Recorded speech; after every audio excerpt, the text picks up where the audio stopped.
حاسس إنك واقف في نفس المكان من شهور أو حتى من سنين، مش قادر تتحرك حتى ولو خطوة واحدة لقدام؟ انت مش لوحدك، ده شعور كتير من الناس بيمروا بيه. والنهاردة هعرفك ازاي تخليه بداية لأقوى مرحلة في حياتك. السلام عليكم، أنا مريم درويش، متخصصة في الإرشاد المهني واكتشاف الذات. في القناة هنا بنتكلم عن الربط ما بين شخصيتك وقدراتك وما بين سوق العمل. فلو انت مهتم بالمحتوى ده اشترك في القناة وفعل الجرس، ولو في أي سؤال سيبه لنا في الكومنتات. الوقف المهني ده شعور إنك مش قادر تتحرك، مش فاهم إيه الخطوة الصح، وكل يوم بيمر من غير أي تقدم.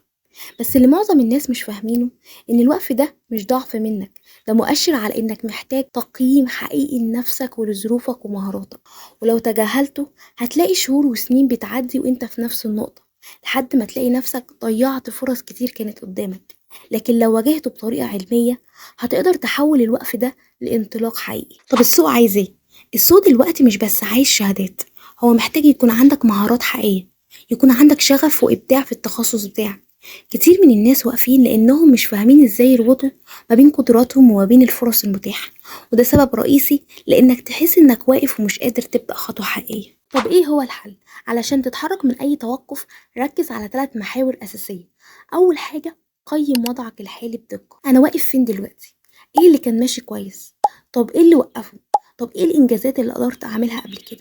طب ايه التحديات والمشاعر السلبية اللي وقفتني؟ تاني حاجة، اكتشف نقاط القوة والميول بتاعتك.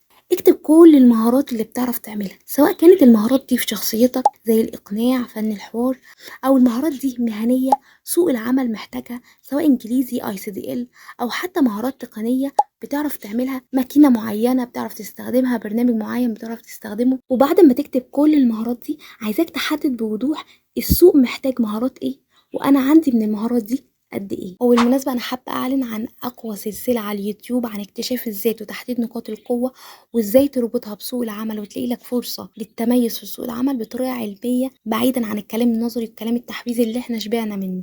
فلو انت حابب تسمع السلسلة دي وتنطلق لسوق العمل بوعي وبنجاح وبتميز، تابعني وانتظر السلسلة ان شاء الله. نرجع لموضوعنا. بعد ما خلاص حددنا كل المهارات اللي عندنا، وبعد كده عرفنا سوق العمل محتاج مننا انه مهارة، هنخش المرحلة الثالثة وهي التجربة. احنا مش هننزل للسوق على طول، احنا هنخش في مرحلة التجربة. هنختار حاجة نحب نجربها دلوقتي ونبدأ بيها دلوقتي، حتى لو الحاجة دي صغيرة ومن غير تكلفة. المهم تبدأ، مثلا جرافيك ديزاين، كتابة مقالات، أو مهارة كنت بتعرف تعملها زمان. جربها، وحتى ولو نص ساعة في اليوم. حط لنفسك كده أنا هجربها لمدة أسبوع، وبعد كده قيم التجربة دي. هل نجحت؟ فشلت؟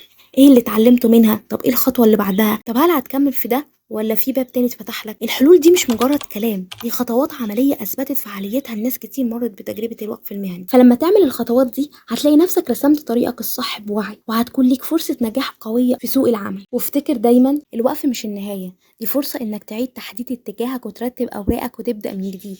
فما تيأس وما تستسلمش، وطالما ربنا عطاك يوم جديد دي فرصة إنك تقوم أقوى. لو استفدت من الفيديو اعمل لايك وشارك الفيديو مع حد محتاج يسمع الكلام ده، وفعل الجرس عشان يوصلك كل جديد. وقوليلي في التعليقات ايه أول خطوة عملية هتعملها دلوقتي.